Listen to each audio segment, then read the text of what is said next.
This video is brought to you by Patreon supporter Scott. You are checking out the HAWKE Frontier 30 1:6x24 with the tactical dot reticle. This is roughly a $600 to $700 scope, and this is their older generation, but still I'm sure their new one isn't that much different. This being a second focal plane scope, you can see when we change the magnification from 1 to 6x, the reticle does not change size. Another thing to note is that the eyebox did not shift whether we were at 1x or 6x. There are 6 brightness levels to the illumination with offs in between each one, and I am perfectly fine with having 6. I think 10 is a little bit too much, especially considering most of the time when you drop below 4 or 5, they're so dark you can't even see them with the naked eye. Reticles are a very personal thing, and this one particularly speaks to me quite well. I like the center dot, I like the ring around it, and I like the crossbar across that gets illuminated. I also like the drops. They're simple yet effective. Sure, they might not be able to be used for most ranging situations, but at least they give you some sort of drops that you could at least hold over at distance. In my opinion, it's much better than having a simple duplex reticle, and the illumination on this one at least appears to be pretty good. Let's see if it'll track as good as it looks. And again, just a very basic tracking test. We're just going to see if it'll return to 0 and doesn't have any sort of weird movement. So illumination is going to be set to maximum for this. As you can see, the illumination on the scope is quite good. Borderline excellent. So let's crank the windage and see what we get. That is a lot of windage adjustment. Back to 0, which is there. Perfect. Ton of windage adjustment. Massive amounts indeed. And that is our 0 for our windage. We'll lock that turret. That is excellent performance. And that is ridiculous elevation gain.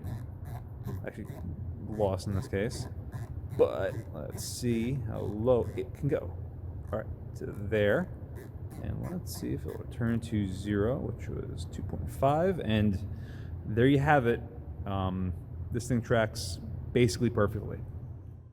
Which, for the price point that this thing comes at, it should track perfectly and look perfectly as well. This thing's around $600 or $700. Granted, it is made in China, but that's still a lot of money for an LPVO, especially a 1 to 6 in today's market. So this thing should perform absolutely perfectly. But even then, is it going to be worth it for you to spend that much money on it? Well, let's see. We go from 1 to 6x at our 30-yard power transformer, and this thing has a fixed parallax of 100 yards, so anything inside that, at the higher magnifications, won't be as clear as it possibly could be. But honestly here, I think it looks pretty good. I back it out to about 4x just to get a better feel for what the field of view would look like, and we're about to turn on the illumination to see if it truly is daytime bright or not. Bumping it up to its maximum illumination of 6, and you can clearly see that here on this quite hazy day, the illumination is quite noticeable. It's also aided in the fact that it's got that really big circle around it, which is very similar to the Kahles K16i's SM1 reticle that I had reviewed many months ago, also from Scott. I wanted to love that reticle, but I just didn't care for the drops because they were a little bit too finite. At least here, you have clear delineations between all the lines that you can use as a holdover. Like I said earlier, it might not be ideal for ranging, but at least there's room between the drops, this way if you miss the target, you can see the splash better and compensate. Again, that's just my opinion on the matter. Anyway, moving to our 400-yard brick building, and you can clearly see there's a fair amount of sharpness to the image. Edge-to-edge sharpness is also very good. The colors might seem a little bit muted, but that's only because of the lack of sun. Same thing with chromatic aberration. We can't really look for it or see it because the brightness isn't there. Everything else, though, looks pretty damn good. Those power transformers out in the distance are roughly 800 yards, and you can see a lot of detail on those things. Also, you don't see that much of the scope body. It's a pretty damn good performance. 1, 2, 3, 4, 5, 6. Maximum brightness. So as you can see at its maximum illumination of 6, it actually seems to get too bright for this sort of environment. And that's good. You don't want to have illumination that's too dark or not bright enough in darker environments because you want to have your eye be drawn to it and use it efficiently and effectively, just like with a red dot. We already saw how the illumination was on a overcast day, and it was good. In an environment like this, it's very good.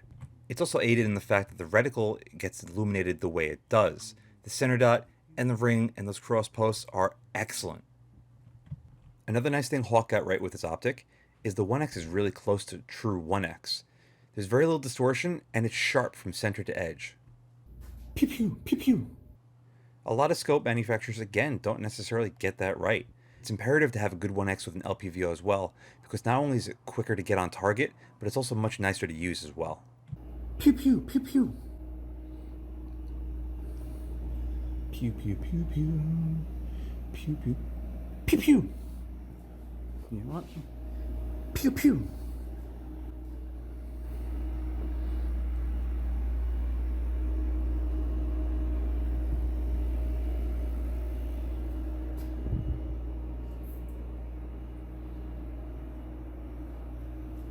Grogu has been rescued. I gotta give HAWKE a lot of credit, because at least the 1x on this thing looks really, really good. The black berm above the targets, a slight shift between what you can actually see and what you're seeing through the scope. When we get all the way to the right, you'll see when we get to the please pick up the brass sign, there is a slight bit of a magnification difference to it, slightly zoomed in. Illumination right now is on maximum. This doesn't really pop because of number one, how sunny it is, and number two, how much snow there is on the ground. Believe it or not, I've actually had to step the shutters down on the camera a lot to have it not be blown out of proportion when looking through it, and I think that has something to do with it. To the naked eye, you can still see the illumination, but it's not as vivid as I would like to see in most LPVOs. Here at 6x, very good image, all things considered. I believe the parallax is fixed at this at 100 yards, so anything inside that isn't going to be as sharp as what it should be. But 6x, 50 yards, it's still a usable image. All right, on to the Eyebox Test. And here I think the HAWKE performs fairly well, especially at 1x. It's very large, forgiving, and quick to get behind. In practice, your eye is naturally drawn to the center of this thing, and to have as little of the scope body showing as you see it right now is a treat. Off to the sides, you can still see the illumination is there. Again, not as bright as I'd like, but it's still there. 1x is superb. Bumping it up to 3x, and you can still see that, despite it getting a little bit tighter, it's still very usable. It's still quick to get behind, though there's not a lot of illumination, but because the size of the reticle that's there, it's still easy to pick up and transition into. You see a little bit of parallax shift with the reticle we shift side to side, but overall, 3x is still very, very good. Unfortunately, when we bump it up to 6x, its maximum magnification, as you see here, it does start to get really tight. It's not terribly uncommon with 6 or 8x LPVOs to have a tight maximum magnification. Just something that you got to keep in mind of. You really have to have a perfect cheek weld and be in a very steady position to use it efficiently and effectively. Fortunately for me and my setup, once everything is in position, it's locked down and never moved. With that, it shows you the absolute best a scope can perform, but in actual practice, it is a little bit harder dealing with higher magnifications and eye boxes. Nevertheless, this is still a decent performing scope. Whether it's $700 decent, I don't know. The colors look really good, the 1x is really good, I personally like the reticle, even though that's to be determined for you, and the illumination is good, but not great. If it was just a little bit brighter, it would be perfect. But unfortunately, it's not quite there. Pew! Pew! And like you see right now, this thing desperately needs a throw lever. Despite the fact that it's from minimum to maximum magnification only about 180 degrees, which is standard for LPVOs, it seems to be a lot longer on this scope for whatever reason. But now I'm going to shut up so you can enjoy some ambiance.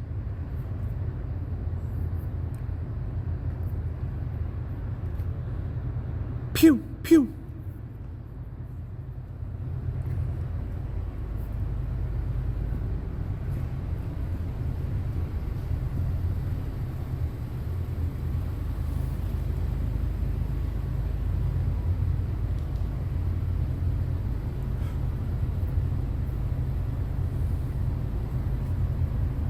Pew!